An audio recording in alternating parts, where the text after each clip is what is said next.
Our next speaker will be Jason Brasiliano. Jason is the Vice President and Chief Risk Officer of St. Luke's Medical Center. In this role, Jason takes the lead in the development, administration, monitoring, and review of all risk management policies, processes, and systems to ensure that the medical center operates within exceptional frameworks. Before joining SLMC, Jason was the head of risk management with a big conglomerate that helps to operate in the gas, food, plastics, chemical, and aerosol industries. His professional expertise also covers leadership and technical roles in risk management, business, continuity management, and also in information security with various industries. So presenting on technology risks, mitigating security risks from emerging technologies, Mr. Jason Brasiliano from St. Luke's Medical Center. Good afternoon, everyone, and thank you for joining me this afternoon. My topic for this afternoon will be more on mitigating security risks arising from the many emerging technologies that we have right now. So to begin, let me just walk you through the different agenda or topics that we'll be discussing this afternoon. One is I'll be presenting you what is the current landscape. Where are we right now in terms of the present situation vis-a-vis the emerging technologies? Also, a brief discussion on what emerging technologies are. Then lastly, the last two bullets would focus more on how do we plan to manage or mitigate, especially coming up with recommendations on how to ensure that security risks are managed. At the same time, something for you to consider moving forward. So let me begin by providing the current landscape.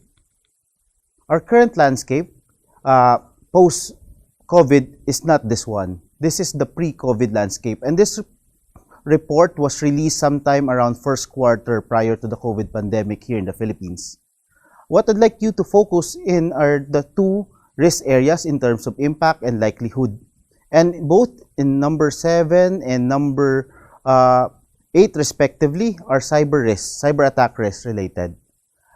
It's only in the impact risk that you'll see COVID under infectious diseases. Why I'm trying to show you this current landscape, just to give you a background of where were we before, prior to all of this that we have right now.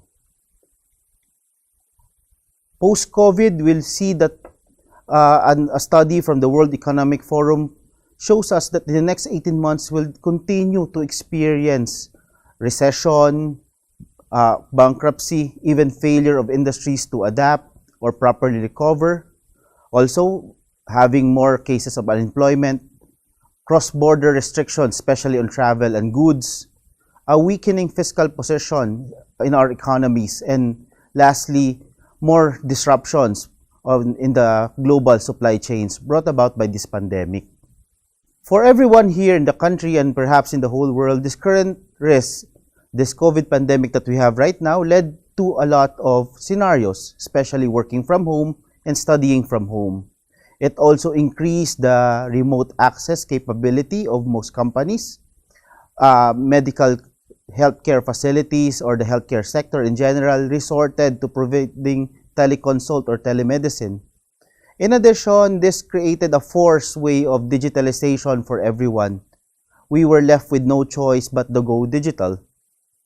E-commerce became a success story for most, and in fact here in the Philippines, this has been our main source of goods, especially essential goods for the last few months.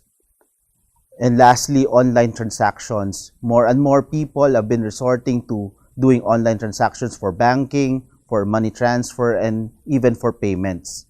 And this creates a lot of importance, a lot of issues as well for all of us.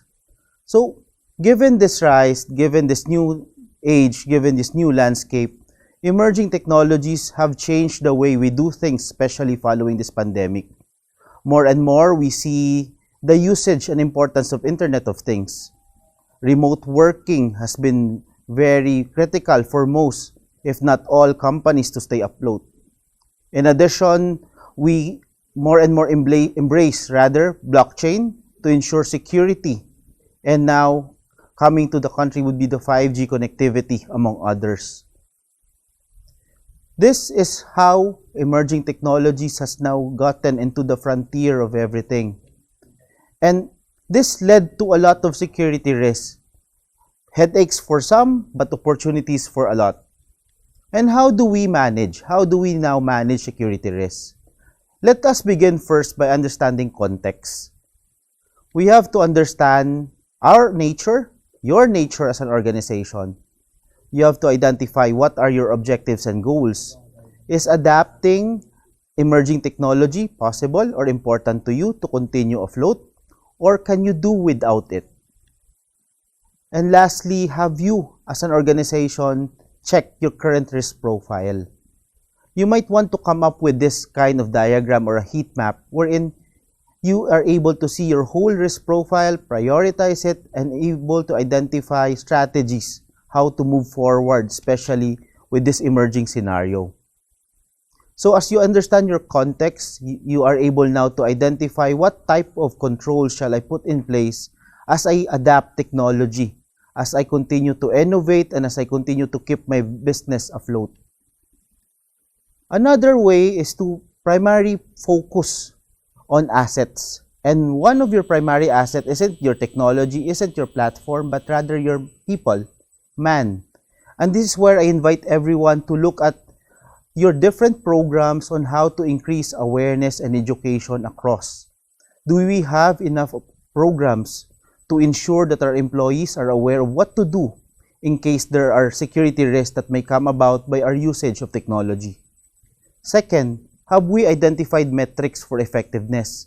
Do we even know how to measure how effective our programs and education campaigns are? Do we have value or even put emphasis on numbers related to them? Are they related to KPIs? Are they related to deliverables? And lastly, we have to veer away from the notion of man being the weakest link, but rather look at man as your strongest defense. We should stop looking at people as something weak in the organization, but rather look at them as our greatest defense. Having them in the forefront would limit a lot of risks and even breaches should they happen. So again, focus on your primary asset. Second, as you focus on your primary asset, you look at your methods. Do you have in place policies and processes to adapt, to ensure that as we continue focusing on the awareness and education of our people, we have set policies and processes to safeguard and be able to be implemented across the organization? This would include your security policies. This would include your patching procedures. This would also include how you even design your whole security network. Second, as you look at it, you focus on the implementation. How well are you able to implement? Do you have responsibility and accountability spread across the organization? And lastly, given this forced digitalization, how do you innovate?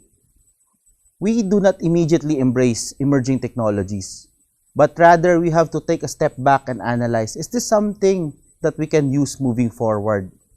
Now that we have chosen to use this, is this something that we can also address? Once it goes astray, once risk would come in, and once our organization becomes vulnerable. And now, after looking at man, method, we go for technology. And this is asking ourselves more and more, is our current security framework able to adapt to the new normal? So that when I get a new technology, I adapt a new way of doing things, is my security network robust enough to respond to the needs, especially in addressing the associated risk that comes with it? You have to think layered approach, like an onion. And this is the typical security approach when it comes to information security and even cybersecurity. Think layers of protection, that it would be difficult for people to find vulnerabilities and exploit you. And lastly, as you build your network, as you build your security framework, as you build your controls in a layered approach, think about effectiveness. How do I measure effectiveness? Is there a way, or are there processes and procedures that I have laid out so that I myself may be able to know how effective my controls, how effective my technological risk controls are? And lastly, you look at your whole supply chain or value chain.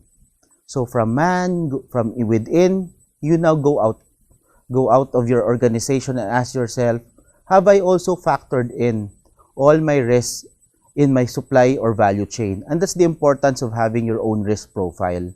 A risk profile that not looks only in your internal risk, but also on your external risk. Second, as you identify the risk, you also look at the controls. Have we have them in place? Have we gotten the right controls in place? Or to begin with, have we identified the right controls? And lastly, as I do the controls, we know that they can only be effective if my suppliers and vendors are also engaged. And this calls a lot for supplier or external stakeholder engagement. Do I have the right programs to keep them engaged? And do they understand why I do need to implement such controls moving forward?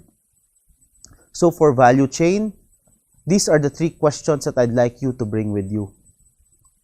Now this comes to the end of this presentation, and this is the last slide that I'd like you to also bring with you. Earlier, we talked about mitigations associated with people or man, about your process or your method, about your technology, and about your whole supply or value chain in relation to the emerging technologies that we have. Last points to consider as we embrace emerging technologies and identify security risks is to have a mindset of networking. Have your mindset in place and be able to network. Mindset would mean always approaching the situation with a mindset to breach. Saying that although I have the best support, I have the best controls in place, I would always consider myself to be capable of being breached. That being said, it will create a more proactive stance or mindset within each one of us to ensure that we continually look at things and understand and identify what else can go wrong. Second, network. We need to network and share intelligence with other organizations.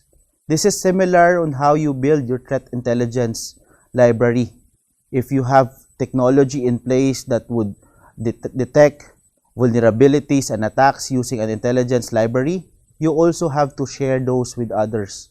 At the same time as you share, you also get to have linkages and access to information coming from others as well.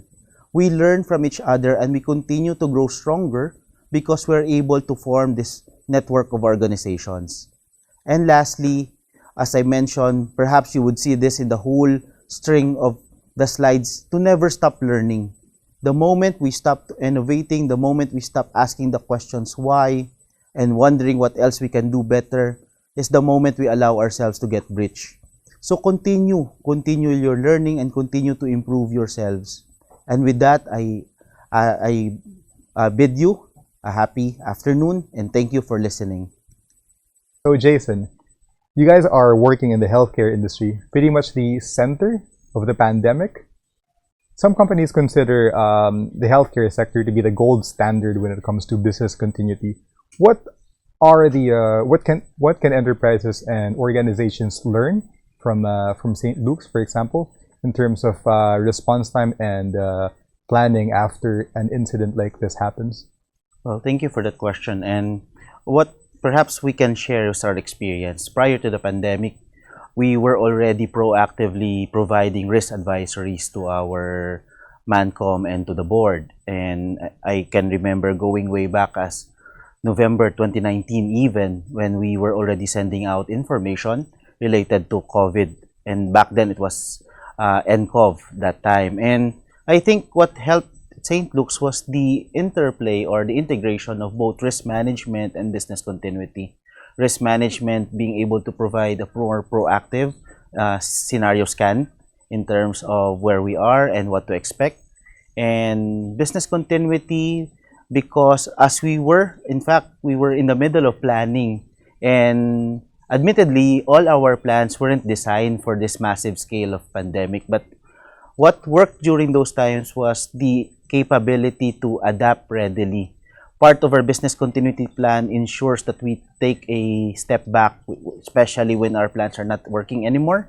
Try to look at the scenario and then develop new ones and continually innovate as we go along. And I think that's what is working even as up to now for St. Luke's as we continue to recover and resume our better normal. In the middle of your presentation, you did mention that human beings are normally the weakest link identified in any organization.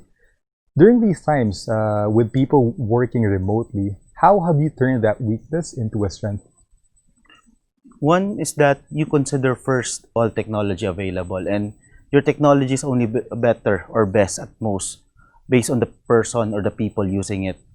One of the key risks that we have identified during this pandemic and what we have seen happen across the healthcare industry, not here only in the Philippines but also abroad, was the rise of phishing leading to ransomware and malware attacks. And what we did was to push a lot of campaigns, education, and information to our people, especially those that were asked to work from home. Fortunately for St. Luke's, it was a minimum number of people that were working from home. A lot were really on site. But for those working from home, we had to really push the right information, making them less and less targets of phishing, hardening them. And in fact, right now, we can say that they have and been serving as our strong ally in terms of being the forefront defenders of St. Luke's. More and more, we get to see emails being screen captured and forwarded to us saying that this could be a potential phishing email. And that makes me smile because it means that our program in enhancing the capability of our people are working. Jason, so obviously there's been an increase in demand in healthcare services the past few months. I'm also sure that data collection somehow has been affected. Have you shifted any of your policies or operation when it comes to data collection from St. Luke's? Partly we did, so we had to adapt to the situation, and this is where we had to innovate. When we started telemedicine and teleconsult, that's where data collection was a problem. Fortunately for us, we were already on the direction of digitalization, and included would be our change of platform in terms of data collection via our email provider. So what we did was we had to update our processes, came up with updated policies and procedures to ensure safeguards are still there. We did a robust campaign on data privacy and information security and focus on our people, both our doctors and our associates, that they will be able to know the importance of still keeping data privacy in check. And then also did a campaign towards our patient as well, making making sure rather that the whole spectrum from patient to doctor and to associate and to the medical center is well covered. And along in those lines, also compliant to the existing laws and regulations that we have right now. To piggyback on what you said about data collection, everywhere they're collecting health declaration forms, whether you go to a convenience store or to a restaurant. How can they ensure that this data is stored safely? And do you have any pieces of advice for any establishment who's collecting sensitive data from their customers? All right, so you have to first look at it in terms of practicality. How practical would it be if you collect it via paper or you collect it via electronic copy? And as you choose those medium, you also have to know, do I have an existing information security or data privacy policy in place? Alongside with that would be implementing consent forms, because at the end of the day, we're just information processors. The data, the information still belongs to the people, or to, in our case, the patients. So we have to put those all in place, come up with a unified approach wherein we keep the information of the patient secure, we keep the data collecting practical, and the patient experience and the overall experience still there. So for St. Luke's, what we did was we gave them two choices. It's either you use the paper form or you use our QR code and fill out through a form online. However, in each of those forms, what is distinct would be the consent. We would be ensuring you that once we keep your information, we collect them, we will do our utmost to safeguard those information. And that's indicated in the consent form that each of our patients or visitors would sign. And that becomes a more integrated approach when you do collect data. So Jason, if any of our audience would like to connect with you, whether through, is it better through LinkedIn or is it better to send you a direct message or email? How should they reach out to you if they have any questions? Right, I would suggest LinkedIn. It's better through LinkedIn because most of the time my email gets swamped. So I'm more open to connecting via LinkedIn. You can just search for me. It's Jason Brasileno at LinkedIn. Thank you. Thank you, Jason.